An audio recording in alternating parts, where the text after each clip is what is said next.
Talking about first-time home buyer, when someone comes to me and says, hey, I've never bought before, I literally break it down to three different topics. Your first topic that I would talk about is picking an area that would most suit you and your affordability, because being in a big city, there's many different south, west, east, north, where do I live, where do I go? And usually you try to go where you work. So I would say to you, break down a community, and so that when you go to your realtor, you can say, hey, there's this area, and that area, and that helps a lot and saves a lot of time and work when we're going to look to find a property that you like. So then I take it from there, and then we do an auto email. So you would get an auto email saying, hey, I want to be in this area, that area, and you break it down into the areas that are important for you. The number two step that I would take, and would be probably really important, especially in the environment that we're living in today, is to make sure a couple of things. A, you have your down payment in place in a savings account and can provide that information to your mortgage broker, because that really is the ultimate second step you got to go to. And a lot of times the game is constantly changing with rules with lending money, but make sure your deposit, your initial deposit for this home is in place. You have your funds there. You have a letter from your employer, and then go see a reputable banker or a mortgage specialist to help you, because a lot of times people think, well, I make X amount of dollars, therefore I should be qualifying for X amount of dollars. So it's just to get clarification from your mortgage broker to say, hey, you're qualified for this, you have this much to put down, your job is making this much, therefore you have the ability to know exactly what you're buying, and it saves you and your realtor a lot of time. Third step into a first-time buyer is picking the proper and the right real estate agent that works for you.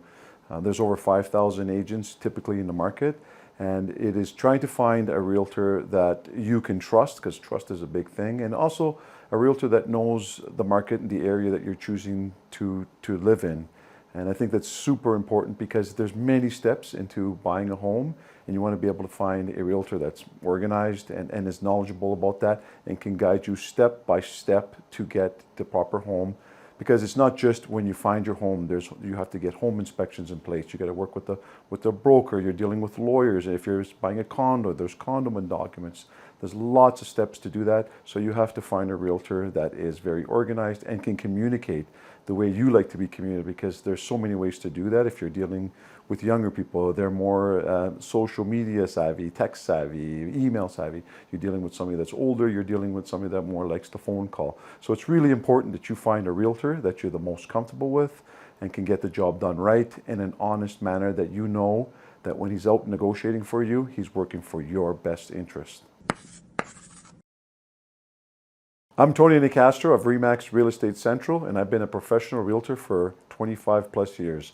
I specialize in 4 areas of real estate: residential, commercial, rural, and condo market. In my 30 years experience, searching for a home or selling a home has changed dramatically. 98% of people that are going to go buy a home start online. Here's a few examples of photos can make a difference in marketing or purchasing a property. For example, if you are selling your home during Christmas time and you have your house nicely decorated, one of the key things is if it is not sold in February, to update your photos and get new photos. You do not want to see Christmas photos in February. Another good example of photos, the importance it would be if you have taken photos in the fall or during winter, when spring rolls around, update your photos with green grass. People always like to see green scenery. It gives a new life to the property. Another really hot trend that's happening in our industry right now is videos. We're seeing more and more videos. One of the great things about videos, it brings your house to life. It actually gives you a walkthrough of how it would be like to live in the home. The kitchen, if you've got a really nice kitchen, how the family can entertain there. Your backyard, overhead shots. It's just unbelievable. That brings the life of the property, and you get to see it without even, and already have a vision of what it'd be like to live there. Buying and selling real estate is one of the biggest decisions you'll make. So make sure you enjoy your journey and keep it real.